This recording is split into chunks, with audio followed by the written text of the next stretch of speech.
Plazaria. Waduh, ini asik banget pesawatnya mengakomodir semua tim untuk ke drop zone mereka masing-masing. Tapi berbicara hari kemarin, Nexteranya sih lumayan chaos seperti yang sempat kita bahas barusan di Plazaria bersama dengan Bung Surya tadi. Dan sepertinya ada juga beberapa pergerakan yang lumayan obvious. Seperti di museum, gue udah melihat adanya Genesis Dogma dan juga anak-anak dari Bigetron Delta. Bahkan udah ada yang nyampe tanah duluan dan langsung nembak-nembak yang masih di atas awan Bung Skyla. Wait a minute, what's happening? What is happening? Because karena tadi dia masih ada di atas padahal dia udah turun berbarengan sama teman-teman dari Dewa United Apollo. Ya. Tapi kita nggak tahu juga di lain sisi ada Keong yang masih terus memberikan perlawanan. Keong berhasil mendapatkan 1 poin eliminasi. Begitu juga dengan Tiger Wong Esports. Tapi kalau kita lihat kali ini fight yang sedang terjadi justru Bigetron Delta. Keong udah cukup sekarat dan 1 orang udah berhasil di take down di sana. Seorang Dels tidak bisa bertahan lebih lama lagi. Keong dengan 2 poin eliminasinya cukup mendominasi. GD hanya menyisakan seorang Kiki yang sudah tidak bisa berbuat lebih jauh lagi. 1 player akan dikirim untuk menyelamatkan placement poin mereka. 3 poin eliminasi didapatkan oleh seorang Keong kali ini dan Vesaka harus tumbang di posisi ke-12. Yap, banyak perang terjadi, bukan cuma di museum, bahkan tadi kita juga ada mention kemungkinan Plazaria pasti berdarah lagi dan Vesaka sekian kalinya menjadi korban. Tapi melihat membahas perang yang terjadi di museum di mana Bigetron juga berhasil mengandaskan Genesis Dogma. Harusnya Genesis Dogma punya mindset yang udah pasti bakal ada yang nabrak Bung Skyla. Harusnya. Tapi kalau lu lihat kali ini, Onyx juga masih coba untuk melakukan split position seperti biasa. Tapi kali ini Morph juga lebih siap lagi dan mereka mengantisipasi pergerakan dari Onyx untuk setidaknya gimana caranya bisa menahan pergerakan mereka ketika coba untuk bergerak di tengah. Tapi tidak berjalan sesuai rencana karena Onyx Olympusnya sendiri udah siap dengan apapun yang dihadapi di depan mereka. Betul, betul. Dan menariknya sekarang ketika kita bisa lihat gimana apa yang terjadi saat ini di depan layar kaca kita ini benar-benar membuat kondisi jadi agak rancu bisa gue katakan. Karena Onyx Olympus kalau ngomongin versatile lainnya itu luar biasa sekali. Mereka bermain kali dan Morph kali ini juga lumayan diuntungkan dengan Bigetron yang ngawang nggak ke mood side. Dan ini info yang nggak boleh disia-siakan teman-teman, apalagi gue lihat juga ada aksi di tempat lain.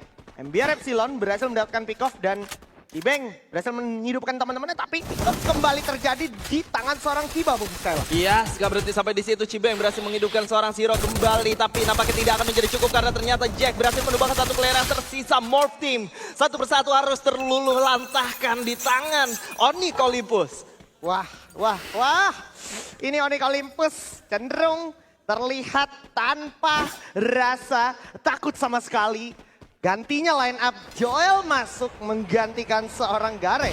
Permainan mereka terlihat santai tapi pasti nih Bung Skyla. Lebih berani, lebih terorganisir bisa gue bilang karena fight di early game itu lebih ke arah otot yang mereka miliki sebenarnya. Tapi di lain sisi ada fight yang sedang terjadi mengundang teman-teman dari RRQ untuk melihat apa yang sedang terjadi di bagian mid side. Tembakan sudah mulai dikeluarkan, Joel sudah mulai terlihat langsung keluar tapi connect langsung ke arah 1 player. Coba untuk mundur terlebih dahulu dan Dudes berada di kondisi yang cukup menguntungkan untuk RRQ. Tinggal gimana caranya eliminasi yang bisa diberikan oleh RRQ menjawab pertarungan yang sudah dibuka oleh mereka. Ya, ini posisinya dari RRQ sih udah sadar betul kalau sekitaran mood side sampai menuju DK-nya nih pasti bakal ada chain reaction. So RRQ juga terlihat sangat hati-hati sekali walaupun pergerakannya terlihat sangat cepat sekali. Tidak seperti apa yang biasa dia mainkan di Nextera sebelumnya, Bung Skyla. Yes, RRQ tahu betul kelemahan mereka adalah ketika mereka coba untuk bermain pasif tapi ternyata lawannya pun tidak melakukan bersih-bersih di sekeliling zona. Dan hal tersebut yang mereka coba ubah, mereka harus bersih-bersih dari awal dan dapetin poin eliminasi sebanyak mungkin untuk menghindari penumpukan di akhir late game. Wah, Onyx Kiba. Akankah dia selamat? Tapi sepertinya pemilihan off angle-nya masih cukup baik. Menyebabkan Kiba pun masih bisa selamat dari peluru panas anak-anak RRQ Kazu. Tapi aksi yang lain terjadi juga. Sekitaran Farmtopia udah ada tim Torat melawan Yostar kali ini. Apa yang akan terjadi selanjutnya? Sementara di sisi lain ada Dudes. Tanpa ternotis kamera kita berhasil nge-pick off 1 lagi. dari anak-anak Onyx Olympus. Dan Extender berhasil mendapatkan Kapten Darko, Bung Skyla. Ya, sementara itu North kali ini coba untuk menjaga pergerakan dari 3 orang sekaligus.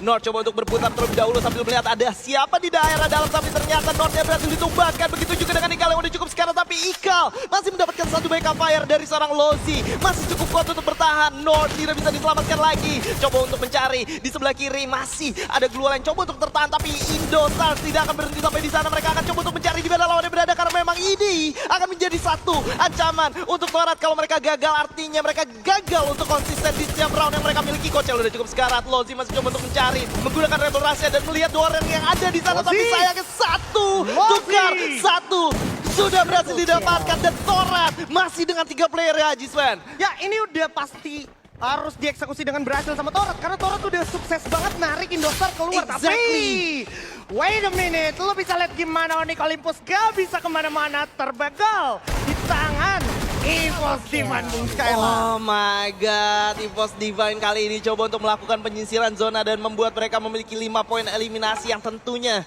sangat menguntungkan untuk mereka. Wah, ini bikin gue speechless banget, kayak EVOS masih berani bermain dan dia tahu betul di luar zona pun masih ada kesempatannya, karena lumayan pasif nih, bisa dikatakan 35 orang masih tersisa. Dan oke, MBR juga bakal coba retake Moodside-nya, yang mana Moodside ternyata masih disinggahi oleh RRQ Kazu. Terlihat Rehan sepertinya mengurungkan niatnya, Bung Skyla. Yes, emang ini sudah keluar dari karakteristik mereka. Gue yakin MBR hanya ingin melakukan rotasi agar tidak bertemu dengan lawan aja, tapi ternyata di bagian sana masih ada RRQ yang membuat mereka harus berpikir 2 kali hal apa yang harus mereka lakukan. RRQ pun coba untuk mengusir Onyx dari komponen yang mereka miliki, dari drop zone mereka, tapi tidak melakukan perlawanan lebih jauh lagi. Wah, ini usaha yang menurut gua lumayan beresiko, namun lumayan taktis juga dari MBR Epsilon. Ditambah RRQ-nya juga nggak ngoyo untuk benar-benar maksain keadaan, karena memang kebetulan zona juga masih di area tersebut. Dan ini dia, udah sampai Farmtopia, di mana Bigetron Delta tadi aksinya sempat ada di arah museum, tapi ya karena tadi sempat ada aksi dari tim Torat dan juga Indostars di arah depan Farmtopia di Robo, itu membuat Farmtopianya jadi kosong dan Bigetron bisa melanglang buana ke sekitaran Farmtopia, Bung Skyla. Oh, dan ini tentunya membuat Bigetron Delta juga memiliki fire tempur di bagian early game lebih kuat lagi, karena adanya seorang Reo ditambah Dix dan juga Keong. Artinya mereka memiliki 3 player depan. Mereka nggak pakai Suef yang notabene selalu bermain di daerah belakang. Ini menjadi sangat-sangat unik menurut gue line up mereka yang mereka miliki, karena mereka artinya sudah expect bahwa di early game itu akan ada fight yang terjadi dan mereka harus siap akan hal tersebut. Tapi ini juga mematahkan beberapa teori dari kita yang menunjukkan kalau Keong ini nggak memiliki mental offline. Ternyata nggak juga, karena setelah kita lihat-lihat 5 round yang sudah berjalan, Keong masih menunjukkan konsistensinya dengan selalu memberikan 1-2 pick off yang cukup mahal pada akhirnya. Ya, bahkan di momen Bung Skyla lagi ngomong aja tadi, Keong berhasil dapetin pick off lagi gitu ya kan. Jadi ini benar-benar menjadi sebuah ajang pembuktian untuk Keong, tinggal dikasih jam terbang lebih aja, ditambah player-player dari Bigetron yang masih bisa diberdayakan lagi, itu udah terbukti juga digunakan di hari-hari yang lumayan krusial kayak gini. Tapi kita lihat ada Kapten Irap dan juga Bara memberikan kontribusinya untuk Tiger Wong Esports, membuat Bigetron juga masih harus ketar-ketir. Aduh, Keong. Untungnya masih bisa menggunakan launchpad-nya dan selamat dari jangkauan tembak anak-anak Tiger Wong Esports. Oh my god, masih ada Nems yang bisa memberikan upaya backup yang cukup baik, tentunya membuat delay agar Tiger Wong Esports masih setidaknya terdistract. Namun sudah bisa nggak boleh basa-basi lagi, karena ini udah langsung diduain. Dan membuat Nems memang harus menjadi korbannya. Sayang banget Nems tadi udah benar-benar berhasil melakukan upaya satu uji coba melawan 2 player sekaligus, tapi sayangnya masih kurang efektif. Tapi di lain sisi kali ini MBR masih belum berhenti. Mereka masih akan berhadapan dengan teman-teman dari RRQ yang sudah berhasil menemukan 1 player ya. Razor berhasil mendapatkan seorang farm, 1 player harus tumbang di daerah bawah. Dan kali ini Abai sudah melihat ada seorang Made di kejauhan. Coba untuk bertahan, coba untuk melakukan 1 tembakan ke arah seorang Made dengan sangat presisi di sana. Dan Abai sudah melihat ada 1 player di arah depan. Dots berhasil menumbangkan di sana 2 player dari MBR harus melarikan diri.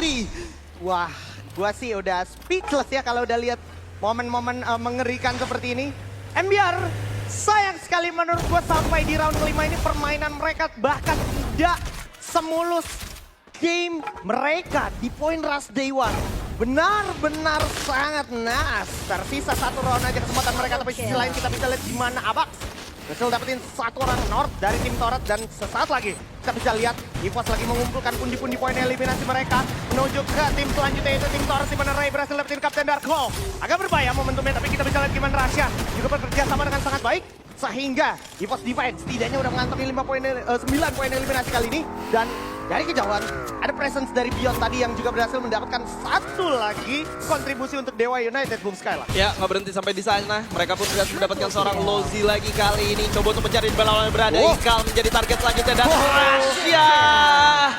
Such a miracle boy, such a miracle team. Dengan 11 poin eliminasi berhasil mereka dapatkan dan tentunya masih bisa bertambah lagi karena mereka masih cukup lengkap dengan 4 orang yang tersisa, Jispen. Ya, ini kalau ngomongin yang tersisa juga, masihkah bisa ada spot yang tersisa untuk EVOS Divine? Mungkin kill mereka luar biasa, tapi spot di zona selanjutnya di Zipway yang kebetulan dari diisi sama anak-anak Indostar dan juga Dewa United Apollo, akankah diberikan begitu saja secara gratis di saat yang bersamaan juga ada aksi terjadi dari Abai?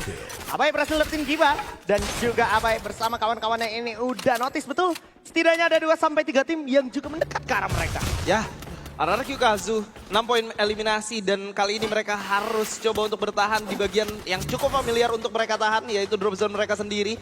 Rushdown akan menjadi bagian dari zona-zona terakhir dan gardu sudah mulai terlihat kali ini oleh seorang Razor. Coba dihujani peluru, coba dihancurkan satu vehicle, tapi ini mengundang pergerakan dari tim Morph yang sedang bergerak ke arah RRQ Kazu. Sudah mulai melihat adanya seorang Besto, tapi dari arah belakang mereka masih belum sadar kalau teman-teman dari Morph bakal join to fight. Hashtag 9 dan Abai masih meneruskan aksi gilanya yang semakin gila lagi ditambah dengan robot Razor di sana. Karena mereka sudah mengetahui posisi sisa player dari Morph, langsung straight forward maju ke depan dan pusatkan lagi. Berarti mendapatkan lagi Sadi. Free point untuk RRQ Kazu dan anak-anak Morph team harus kandas di peringkat ke-8. 11 poin eliminasi, siapapun yang datang ke daerah markas mereka ternyata berhasil diluluhlantahkan dengan cukup mudah dan benar-benar apa yang dilakukan oleh RRQ itu berbuah dengan hasil yang cukup manis. Tapi kita tahan sejenak karena kali ini Indostar akan berhadapan dengan teman-teman dari Motiva yang sudah memiliki 11 poin eliminasi. Apakah mereka bisa bertahan karena memang ini akan sulit. Indostars masih cukup solid dengan line up yang mereka miliki, masih coba untuk bertahan, tapi EVOS Divine sudah kehilangan satu player di lane sisi Abai, berhasil mendapatkan seorang Bara di titik kejauhan yang lain. Wah, ini harus benar-benar hati-hati, terutama EVOS Divine. Mereka bisa kena chain reaction, chain effect dari triggernya anak-anak Bigetron, triggernya anak-anak Indostars dan juga Dewa United Apollo. Ditambah masih ada satu orang Jojo di sana, tapi Dudes once again and again selalu memberikan kontribusinya untuk membuka peluang dari RRQ Kazu. Kalau udah kayak gini, RRQ Kazu udah tinggal menunggu di ujung zona, di ujung yang paling aman, yang minim dari penumpukan, dan biarkan sisa tim penumpukan yang ada ini berperang. Pecah perang akan dimanfaatkan oleh RRQ Kazu untuk saving placement point. Tapi sepertinya Indostars akan berkata lain karena ada satu player yang sedikit mendistraksi, yaitu Regalot dan juga ada Razor di sana, Bung Skylar. Das, masih coba untuk bertahan, masih coba untuk mencari celah dari peperangan yang sedang terjadi.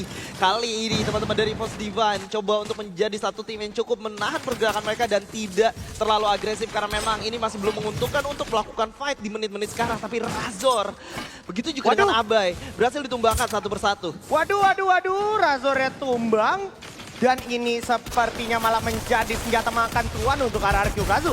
Mungkin Legalot berhasil mendapatkan lagi pundi poinnya. Namun kita lihat ternyata sayang sekali Bigetron Delta. Harus kanus begitu saya begitu juga dengan tim Torres karena memang udah nggak bisa keep up lagi dengan personil yang semakin sedikit.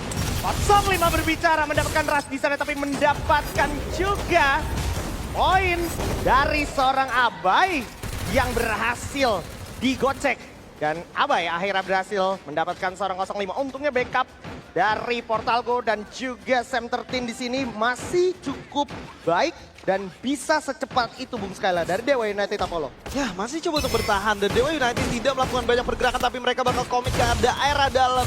Ada seorang Ray yang berhasil mendapatkan seorang Lim di sana. Mr. 17 harus langsung dipunish dengan cukup mudah. Dion coba untuk bertahan dari gempuran yang diberikan oleh teman-teman dari EVOS Divine. Sementara EVOS Divine coba untuk mengacukan semuanya dan bergerak maju ke daerah pertahanan yang lain.